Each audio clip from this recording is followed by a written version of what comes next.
People with disabilities lived in the shadows of society. They were allowed to live, but their talents were not of national concern. Their living conditions were not particularly the focus. They were more or less just tolerated as long as they stayed off on the side in the shadows. People with disabilities themselves got organized and started to advocate and raise community awareness within the various towns and villages and cities across this country. As discriminatory barriers are eliminated, citizens with disabilities in America and in all nations will become producers. On July 26, 1990, after centuries of excluding people with disabilities, followed by years of protest and ongoing diplomatic negotiations, President George H.W. Bush signed the Americans with Disabilities Act into law. Initially, ADA sparked ongoing debate and resistance from the business community due to costs associated with the law's architectural modification requirements and failed to immediately change overall attitudes concerning people with disabilities. However, ADA was enormously successful in transforming the lives of people with disabilities through improved access and opportunity that took them out of the shadows of society and into the mainstream. Long before the ADA's passage, people with disabilities weren't seen as equal humans, but as an irrelevant population. They were often hidden and experienced harsh, discriminatory treatment that left them segregated from mainstream society. In fact, during the 1700s, people with disabilities were chained to walls, and in the 1800s and 1900s, because families lacked support and resources, they were sent to poor farms, prisons, asylums, and institutions, which were underfunded, overcrowded, and provided inadequate care. Additionally, in the early 20th century, eugenics became increasingly popular in the medical community. Based on the theory of social Darwinism, eugenics aimed to improve the human race through controlling hereditary characteristics. However, in practice, eugenics led to the passage of draconian laws that mandated forcible sterilization of undesirable, defectives, and mentally retarded individuals, as disabled individuals were known at the time, which made them unable to reproduce. Thus, for centuries, people with disabilities were hidden in the shadows of society by harsh policies and practices that excluded them from participation. Before the Americans with Disabilities Act was signed in 1990, government actions were few and far between. For instance, the Smith-Sears Veterans Rehabilitation Act of 1918 provided disabled World War I veterans with insurance money and rehabilitation. In the 1930s, the Social Security program, which was introduced as a part of the New Deal, provided financial assistance to families caring for a disabled family member. Additionally, the Fair Housing Act of 1968 put forth that new multifamily dwellings had to be accessible for people with disabilities. However, while these actions produced small gains, they fell frustratingly short of removing employment and living barriers for people with physical and mental disabilities. Real change for people with disabilities came not through the efforts of any single person, but rather through the actions of many different people who made up the disability rights movement that eventually secured the passage of the ADA. In 1973, Section 504 was added to the Rehabilitation Act, which marked the first time any law made it illegal to discriminate against disabled people. Lawsuits were filed, diplomacy in the form of negotiations took place, testimonies were given, and many other methods were leveraged to bring urgency back concerning enforcement of Section 504 regulations. However, after President Ronald Reagan took office, he established the Task Force on Regulatory Relief, which sought to deregulate Section 504 because it was burdensome on businesses. The first version of the ADA was introduced by Senator Lowell Weicker and Representative Tony Coelho in 1988. This is I'll correct my English, an historic occasion. The time has come to end all discrimination in whatever form.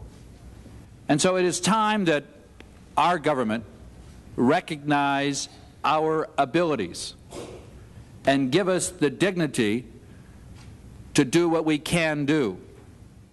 A key aspect of which required both public and private businesses and organizations to break down architectural barriers, such as stairs, curbs, and narrow doorways, or they had to provide an alternative for people with disabilities, like ramps. This sparked heated debate over the bill's effectiveness and boundaries, as well as many meetings to discuss such problems. By 1989, Senators Kennedy and Harkin, who had disabled family members, and Senator Coelho, who himself was disabled, extended their own diplomatic influence toward passage of the ADA by personally addressing Congress and coalescing their efforts to pass this important legislation. Republicans and Democrats worked together. We did things together. We had a president of the United States who was a Republican that was a big supporter of it. We had liberals and conservatives that understood this was a very important thing to do in furtherance of civil rights in America.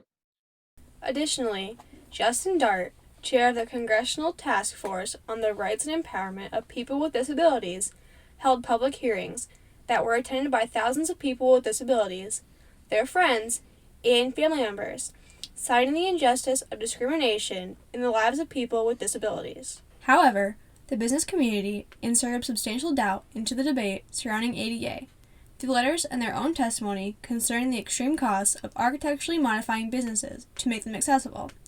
Diplomatic negotiations in Congress successfully alleviated some of the business community's concern.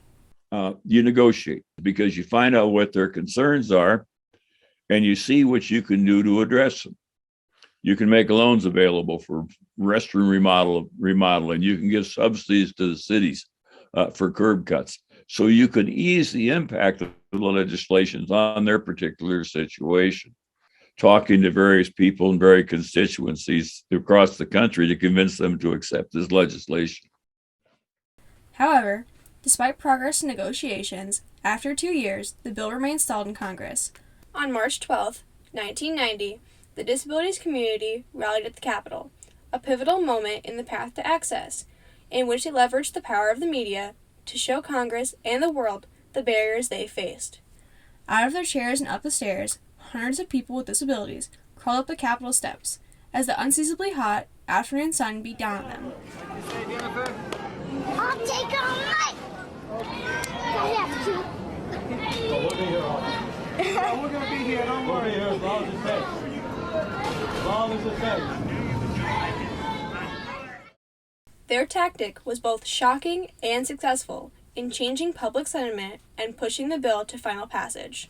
July 26, 1990, marked a triumphant moment for people with disabilities as the ADA was signed by President George H.W. Bush on the White House lawn. This historic act is the world's first comprehensive declaration of equality for people with disabilities. The first. This transformative law included many specific requirements that promoted improved access and accessibility for people with disabilities. As soon as it was signed into law, it then means that the federal government has the responsibility to enforce the law. Immediately, not only did it impact those of us with disabilities, but it also became an accommodation for the general public. The law's physical accommodation requirements, which were crucial for access to facilities, stood at the center of public debate because it meant that schools and workplaces were required to have ramps, elevators, designated parking spots, and curb cuts, and to provide accommodations for people with a range of disabilities, including those who are blind or deaf. As a result, a full decade after ADA became law, there remained significant progress to be made. Attitudes were slow to change, and compliance with the law's requirements often didn't happen until complaints were filed against the business owner. Despite its imperfect implementation, in the 3 decades since its passage, the Americans with Disabilities Act has made enormous strides towards fulfilling the vision set forth by our founding fathers to create a more perfect union by removing barriers for people with disabilities.